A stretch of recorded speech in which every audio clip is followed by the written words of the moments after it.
Hello दोस्तों, नमस्कार। आपके अपने यूट्यूब चैनल बुलिश इन्वेस्टिंग में दिल से आपका स्वागत है। दोस्तों, आज के इस वीडियो में हम बात करने वाले हैं एक स्टॉक के बारे में। और इस स्टॉक की बात की जाए तो जिस तरह से उसका परफॉर्मेंस होना चाहिए, क्योंकि जिस तरह से कंपनी का बिजनेस मॉडल है, जिस तरह का कंपनी की बिजनेस पे पकड़ है, और वो आप बोल सकते हो कि अपने सेक्टर का one of the market leaders है, वो ऐसा बोल सकते हो। और उसी हिसाब से हम बोले कि उसका परफॉर्मेंस अब तक तो वैसे ठीक रहा है, लेकिन हम उससे ज़्यादा एक्सपेक्ट कर सकते हैं, क्योंकि कंपनी की जो बैलेंस शीट है, कंपनी का जो रिज़ल्ट है, वो एक शानदार है। और अगर हम ऐसी कंपनी को अभी हाल ही की प्राइस में देखें तो हमें कम प्राइस पे मिल रहा है। तो देखते हैं कौन सा है वो शेयर और कौन सा है वो उसके पैरामीटर, जिसके चलते हम बोल सकते हैं कि आने वाले सालों में भी ये अच्छा मल्टीबैगर साबित हो सकता है। तो चलिए तो शुरू करते हैं आज का ये वीडियो। लेकिन उससे पहले ज़रूर कहना चाहूँगा कि अभी तक आपने इस चैनल को सब्सक्राइब नहीं किया तो चैनल को सब्सक्राइब कर दीजिएगा और इस बेल आइकन को भी हिट कर दीजिएगा, ताकि आने वाले वीडियो की नोटिफिकेशन आप लोगों को मिल पाए।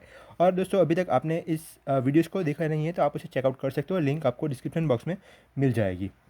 तो गाइज़, अभी हम आ चुके हैं उस कंपनी के चार्ट पैटर्न के ऊपर। तो जैसे कि आप यहाँ पे देख सकते हो कि चार्ट पैटर्न आपको, अगर हम एक दिन की बात करें तो मोमेंट नहीं दिखाई दे रही है। अगर 5 दिन की बात करें तो 5 दिन में भी आपको ज़्यादातर मोमेंट दिखाई नहीं देगी। लेकिन अगर हम जैसे ही आगे बढ़े और एक महीने और 1 महीने की बात करें तो 1 महीने में आप दिखाई दे रहे हैं कि 9% के रिटर्न आपको मिल रहा है। और जैसे भी हम लंबी अवधि पे देखिए चार्ट पैटर्न को, मैं 1 साल का मैक्सिमम ओपन कर लेता हूँ, क्योंकि हालांकि कंपनी को लिस्ट हुए ज़्यादा समय नहीं हुआ है, तो हम मैक्सिमम चार्ट पैटर्न देख लेते हैं। तो मैक्सिमम पे जैसे ही क्लिक करते हो तो आप देख सकते हो कि दोस्तों, कंपनी ने अब तक का रिटर्न है 541% का रिटर्न जनरेट करके अपने इन्वेस्टर को दिया है। दोस्तों, ये तो हम ओपन मार्केट की बात करें, लेकिन मुझे मालूम है इस कंपनी का आईपीओ आया था 2017 में।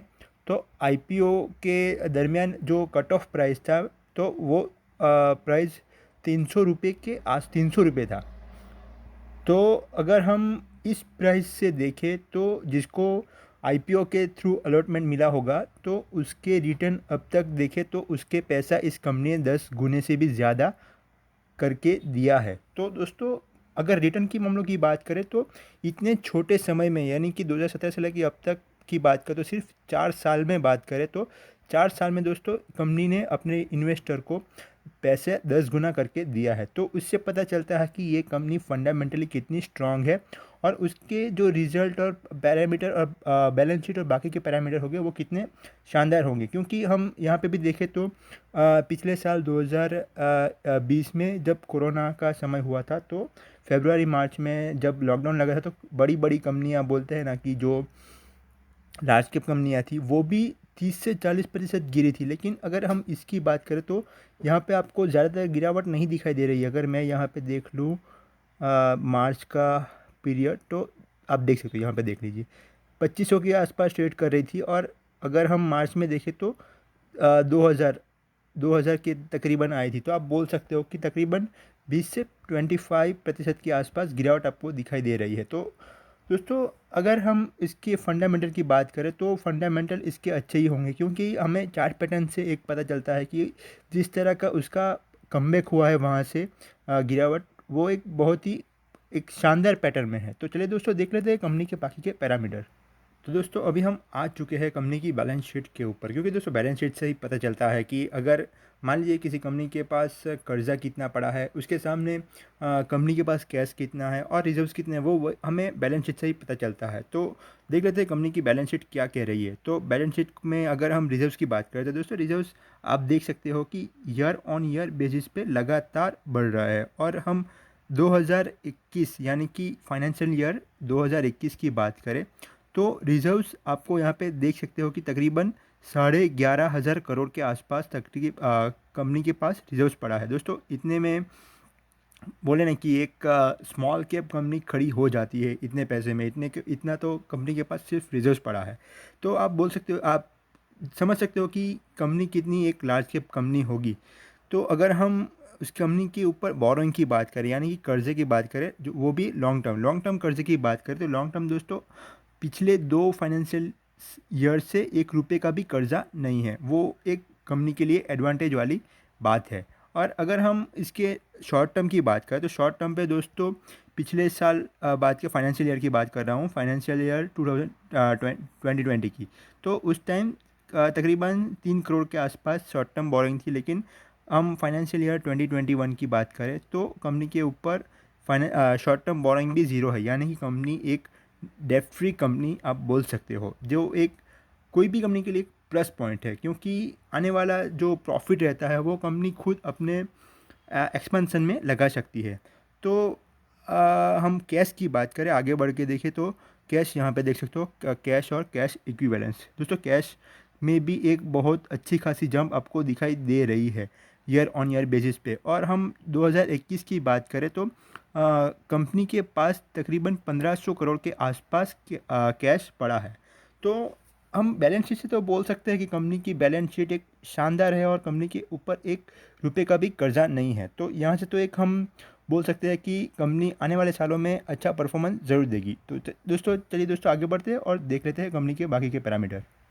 बैलेंस शीट देखने के बाद अभी हम आ जाते हैं ईयर ऑन ईयर बेसिस के परफॉर्मेंस के ऊपर। दोस्तों ये सारी चीज़ें, balance sheet, year on year basis का performance, quarter on quarter performance, ये सब चीज़ें देखना इसलिए ज़रूरी है कि मान लीजिए कि कल जाके मार्केट गिर जाए और ये ऐसे फंडामेंटल स्टॉक भी ज़रूर गिरेंगे, तो उस टाइम हम ऐसी कंपनी में से एग्ज़िट करने के बजाय उसको बाइंग करके हम उसे अपॉर्चुनिटी मान के उसमें अपना जो शेयर प्राइस है उसको एवरेज करेंगे। तो इस ये सब सारी चीज़ें इसीलिए ज़रूरी है कि हमें एक कन्विक्शन मिले और एक कॉन्फिडेंस बिल्ड हो कि नहीं, हम इसको लॉन्ग टर्म के लिए होल्ड करेंगे। तो ये सब सारी चीज़ें इसीलिए ज़रूरी रहती है। और मैं अपने सारे वीडियो में बोलता हूँ कि कोई भी स्टॉक में इन्वेस्ट करने से पहले उसके पैरामीटर ज़रूर चेक करें। तो चलिए दोस्तों देख लेते हैं कंपनी का जो ईयर ऑन ईयर बेसिस का परफॉर्मेंस है वो कैसा रहा। अगर हम सीधे ऑपरेटिंग प्रॉफिट की बात करेंगे तो ऑपरेटिंग प्रॉफिट की बात करें तो मार्च 2021 में वो 1745 रुपीज़ इन करोड़ में है। और हम अगर इसके पहले की यानी कि 2020 की बात करें तो वो वही ऑपरेटिंग प्रॉफिट था 2128 करोड़। तो उसके बाद हम देखें तो नेट प्रॉफिट सब जो टैक्स वगैरह रहता है वो सब काटने और उसके बाद बाकी के जो एडजस्टमेंट है वो सब हो जाने के बाद जो नेट प्रॉफिट बचता है कंपनी के हाथ में, वो आप यहाँ पे देख सकते हो कि मार्च 2021 में वो था 1100 करोड़ के आसपास, जो पहले था 1300 करोड़। तो ये डाउनफॉल इसीलिए दिख रहा है, आपको ही पता है कि कोविड के चलते सारे बिजनेस को बोलते हैं ना कि बंद पड़े हैं। तो हम समझ सकते हैं कि ये गिरावट एक जाहिर सी बात है।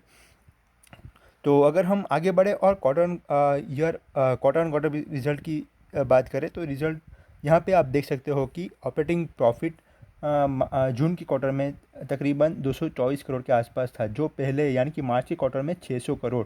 दोस्तों आप यहाँ पे देख सकते हो कि इतना बड़ा डाउनफॉल है। तो अगर आपको अपने मान लीजिए कंपनी की बैलेंस शीट नहीं देखी होगी, इसका ईयर ऑन ईयर परफॉर्मेंस नहीं देखा होगा, तो आप कंपनी का रिजल्ट देख के आप ऐसी कंपनी से एग्ज़िट ले लोगे और उसके बाद कंपनी जब भागेगी तो आप उस टाइम एक अफ़सोस करोगे कि काश मैंने इसको होल्ड किया होगा। तो इसीलिए बता रहा हूँ कि ये सब सारी चीज़ें आपको क्यों देखना ज़रूरी है।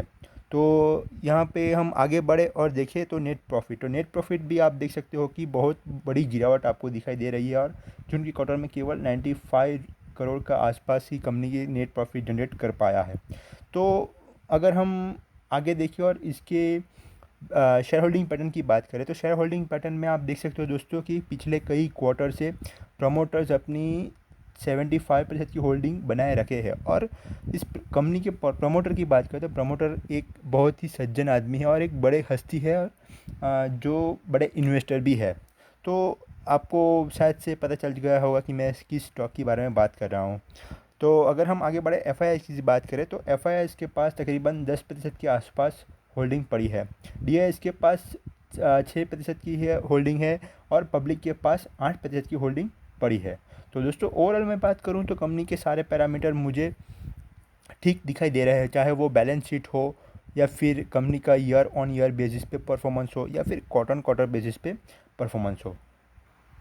तो गाइज़ अब तक हम जिस कंपनी के बारे में बात कर रहे हैं, जिस कंपनी की हमने बैलेंस शीट देखी, इसका परफॉर्मेंस देखा, उसकी शेयर होल्डिंग पैटर्न देखी, उस कंपनी का नाम आप लोग के सामने वो है एवेन्यू सुपरमार्ट, डी मार्ट। दोस्तों अगर डी मार्ट की बात करें तो आपको पता होगा कि डी मार्ट एक रिटेल के बिज़नेस का काम करती है, रिटेल का बिज़नेस है उनका। और अगर हम उनके बिज़नेस पे पकड़ देखें तो आप इस कंपनी को one of the market leader बोल सकते हो। अगर उसके हम इस कंपनी के फाउंडर और बोल सकते हैं प्रमोटर की बात करें तो आपको पता होगा कि इस कंपनी के प्रमोटर्स हैं राधा किशन दामानी जी। दोस्तों राधा किशन दामानी जी एक बहुत बड़ी हस्ती है और मैं अगर इस कंपनी के परफॉर्मेंस की बात करूं तो आपने भी यहाँ पे देख सकते हो कि कंपनी का जो सिर्फ ये 4 साल का परफॉर्मेंस है, 4 साल में कंपनी ने अपने इन्वेस्टर के पैसे 5 गुना करके दिए हैं, और जिनको आईपीओ में अलॉटमेंट मिला होगा उनके पैसे 10 गुने से भी ज़्यादा करके बना के दिए हैं। तो दोस्तों हम आशा करते हैं कि कंपनी का जो परफॉर्मेंस है वो ऐसे ही रहे, और आने वाले सालों में भी ये मल्टी बैगर रिटर्न ज़रूर कमा के दे। और क्योंकि एक कॉन्फिडेंस कहाँ से बिल्ड होगा, अगर हमने बैलेंस शीट देखी होगी, और बैलेंस शीट से हमें पता चलता है कि कंपनी एक डेट फ्री कंपनी है और कंपनी के पास अच्छा रिजर्व्स पड़ा है। तो दोस्तों एक ज़ाहिर सी बात है कि आने वाले सालों में भी ये मल्टी बैगर रिटर्न ज़रूर कमा के देगा। तो मैं अपने पॉइंट ऑफ व्यू से इतना ही कहना चाहूँगा कि दोस्तों अगर आप इस कंपनी में पोजीशन बनाना चाहते हो तो बेझिझक होकर इस कंपनी में इन्वेस्ट पैसा लगाइए अपना, और लंबे समय के लिए बने रहिए। जब आप लॉन्ग टर्म में बने रहोगे तभी आपको रिटर्न दिखेगा, और वो रिटर्न बड़ा होगा। तो आशा करता हूँ दोस्तों आपको ये आज का वीडियो पसंद आया होगा। और गाइज इस कंपनी के अगर मैं टारगेट की बात करूँ तो दोस्तों इसका टारगेट 10,000 भी जाएगा और 10,000 के ऊपर भी जाएगा, 11 जाएगा, 12 भी जाएगा, लेकिन उसके लिए समय लगेगा। तो हमारे हाथ में जो चीज़ है उसको वो है उसको लॉन्ग टर्म के लिए होल्ड करना। तो बस उसमें इस कंपनी में ऐसी फंडामेंटल स्ट्रॉन्ग कंपनी है तो उसमें लॉन्ग टर्म के लिए बने रहिए। तो आशा करता हूँ दोस्तों आपको ये आज का वीडियो पसंद आया होगा, तो इस वीडियो को ज़्यादा से ज़्यादा दोस्तों के साथ शेयर कर दीजिएगा, और इस वीडियो को लाइक और इस चैनल को सब्सक्राइब कर दीजिए। और अगर आपको कोई स्टॉक के चलते कोई क्वेरी हो तो आप हमें इंस्टाग्राम पे फॉलो कर सकते हो, और वहाँ पे आप मुझे डीएम कर सकते हो। तो मिलते हैं दोस्तों अगले वीडियो में, तब तक के लिए अपना ख्याल रखिए।